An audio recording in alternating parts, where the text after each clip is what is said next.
So, how long should you really wait before you meet your long distance partner for the first time?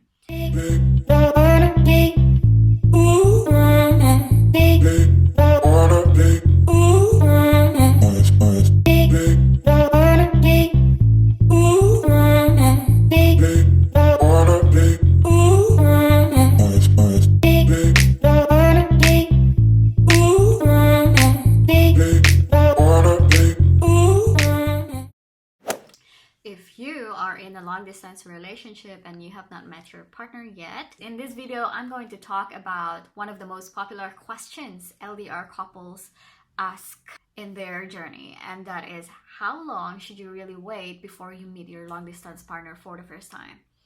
So if you are new to my channel, my name is Sheena and I was a part of a long distance relationship for a little over 2 years. Now we have closed the distance after being apart for 2 years, and now I want to share my experience and the lessons that I've learned throughout my journey in hope that I can also help you with yours. So if you're in a long distance relationship and you find yourself dreaming about meeting your partner for the first time, but it seems that it's never happening, maybe you should ask yourself, like, for real, how long should you really wait before you meet each other for the first time? How long should you wait? You know, like, it's a very common question. When is it happening? We have to understand that every couple's situation is very, very different. You know, my situation could be very different from yours, and your situation is very different from another long distance couple.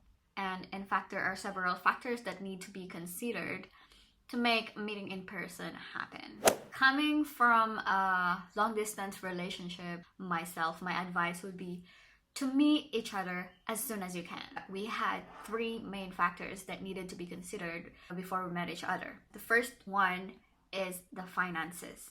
First of all, if you're watching this video, I'm guessing that it's not that easy on your end to meet your partner, because if it is, then you shouldn't be watching this video. You should be enjoying your relationship because perhaps you've already met each other. But I assume if you're watching this video, there are some struggles that stops you both from meeting each other.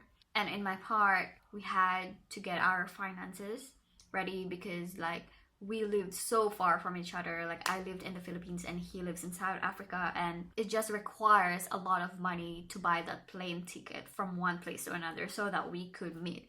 In most cases, if you live in different countries, you really have to save for a plane ticket. The second factor that you need to consider when meeting each other online is your work schedule.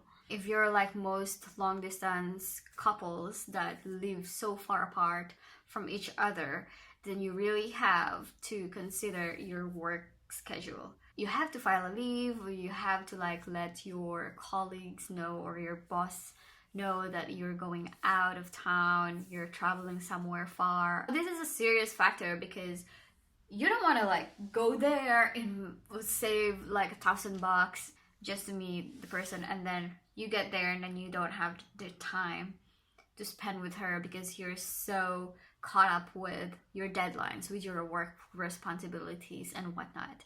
You know, so you don't want that. Ideally, you would have like a few days off so that you can just spend some quality time with your partner and to just really spend that time getting to know each other in person and just hang out, you know? And then the third factor that you need to consider is the place to stay.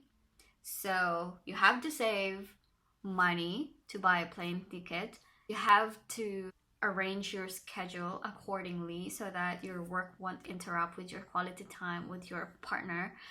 And also you have to have a place to stay, which will also cost money. Well, depending where you will be staying. If you can stay at your partner's house, then good, you're lucky, you just, you know, got a free stay. But if that's not possible, like in my case, I had roommates and we're all girls, and it's just not possible for him to stay with us. So he had to make a booking with an Airbnb unit. So in summary, before you meet your long distance partner for the first time, you have to consider your finances so that you can book your flight and so that you can book your apartment that you will stay in when you visit your partner. And you have to consider your work schedules so that all this savings, all this planning will be worth it, because you'll be able to spend quality time with your partner. But to wrap this up, my advice would be, as soon as you have the money to fly,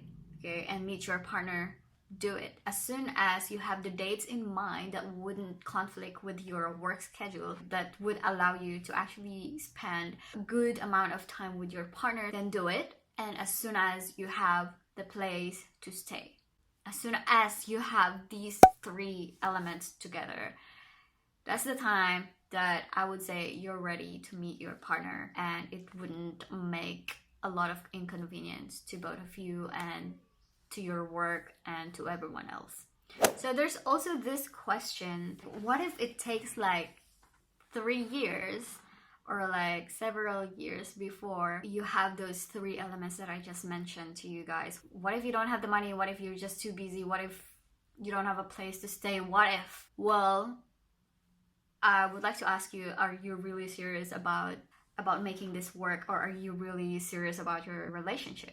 That is the question that you need to ask yourself, because, you know, priorities matter, and if it's not your priority, then there's no way that you're gonna make it happen. If you keep giving yourself excuses after excuses, then it seems that you're not that serious about making your long distance relationship work. To be honest with you, if you're in a long distance relationship, your goal would be, of course, to meet each other for the first time. And after that, your ultimate goal would be to close the distance. Long distance relationships are not permanent. You have to close the distance after some time.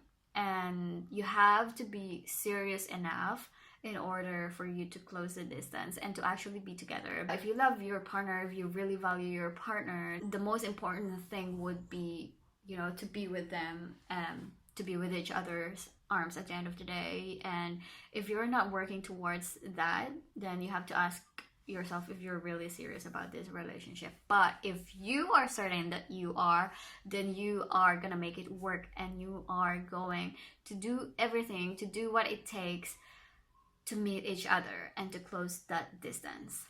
Personally, for me, I needed to meet my partner Jason. I just don't think that I could wait more than a year. And we did meet within the year of like getting to know each other, and I was super grateful that we did, because if we didn't, I'm just not sure if I could take it, if I could take waiting so long. And I know that a lot of couples have waited years and years to meet each other, but that's their preference. And to me personally, I don't think I could handle that long. But to each their own. So I want to know, how about you? What was your experience? How long did you wait before you meet your partner for the first time? And if you haven't met yet, how long are you willing to wait before you meet your partner for the first time? Let me know in the comments below. I would like to hear your experience, and I'll see you guys next time. Bye!